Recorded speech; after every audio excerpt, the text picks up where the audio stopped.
Ben, that defeat must be quite hard to take. Yeah, really tough, especially after such a good performance last week.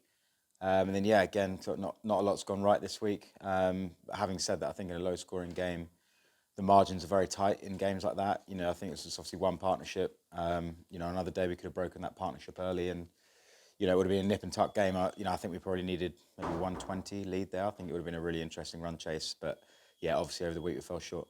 Yeah, it was that one partnership, wasn't it, between Hudson, Prentice, and Simpson. Yeah, and you've got to give the opposition credit. They rode their luck at times, but in between that, they played really well. Yeah, so you've got to always say, well played to them in tricky conditions. They batted really well, and set the game up.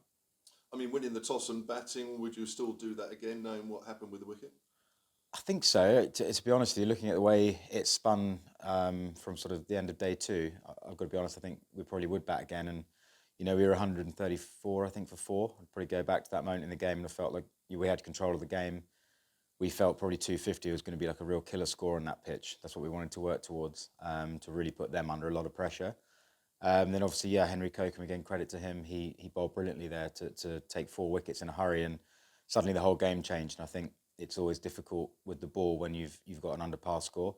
Yeah, and I'd probably point to that moment in the game where we really had control of things at that point, and we let it slip. I suppose it was a lot to ask the last 4 wickets to bat for too long. Another 50 odd runs. It was never going to be enough, was it? No, it's always going to be difficult this morning. We would never give up, particularly with the batters we have down the order. But yeah, with the ball spinning, pretty lively there for Jack, who's a really good bowler. It was always going to be difficult to get the runs. And as I say, we'd made our mistakes earlier in the game and got behind the game. I know you've already seen the match referee. There was an incident, wasn't there, where James Fuller maybe didn't see McAndrew following through, but they bumped, and then Dawson got involved as well. What was happening there? I think it's a lot about nothing, to be honest. Two sort of big, strong all-rounders. I wouldn't personally want to get involved, but that's up to Dawes. No, I think it was, just a misunderstanding. And, yeah, Lewis, two proud cricketers. And I think if you look at this block in general, I don't think anybody else in the world plays seven championship matches in 8 weeks. It's incredibly intense. Players are tired, to be honest with you, and you're sort of like limping through these back-end games. I know all counties are feeling the same, and these little flashpoints come up with tired players who are doing battle week in, week out, and it settled down very quickly. So I'm not sure there's anything about that. Sure. 150 odd in the first innings, 165 in the second innings. I mean, 2 weeks ago at Nottinghamshire, it was the same, wasn't it? The batting was a little. Is it a little bit of a worry for you at the moment? I think we've got to put it right, for sure. Yeah, I think there's no hiding place. There are areas to get better. I think, our catching and our batting, we need to up our standard a little bit.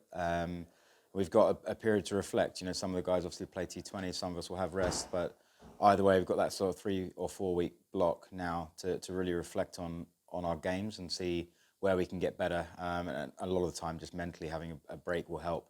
As I say, the games come so thick and fast. There is really no time to think in this block. You sort of go with your form and the ups and downs of it. And if you get on the wrong side of it, it can be really difficult. Just knowing from experience, the batter in these blocks, if you're on the wrong end of form, there is no time to improve. There is no time to train. It's not an easy period. So hopefully some rest and some guys can have a look at the games and see where they can get better. It's been a weird end to this block, hasn't it? That massive defeat at Trent Bridge and then a fantastic win at Warwickshire last week, and now this massive defeat again. Yeah, it's been really tough. It's tough when you're not playing consistent cricket because, as I say, we played so well up at Warwickshire in difficult conditions up there, or good conditions, but I say difficult in respect to the team they had out. To get a win there was fantastic. And as you say, we come here and we just didn't play good cricket all week, really. I'd say that the margins in the end look huge. They're not on low scoring pitches, as I say, but you've got to take the result as it is, and yeah, it's been a disappointing end. We're halfway through the championship already, and I know everybody was saying, and yourself included, at the start of the season, look, let's manage expectations here. Overall, how would you sum up that 7-game block?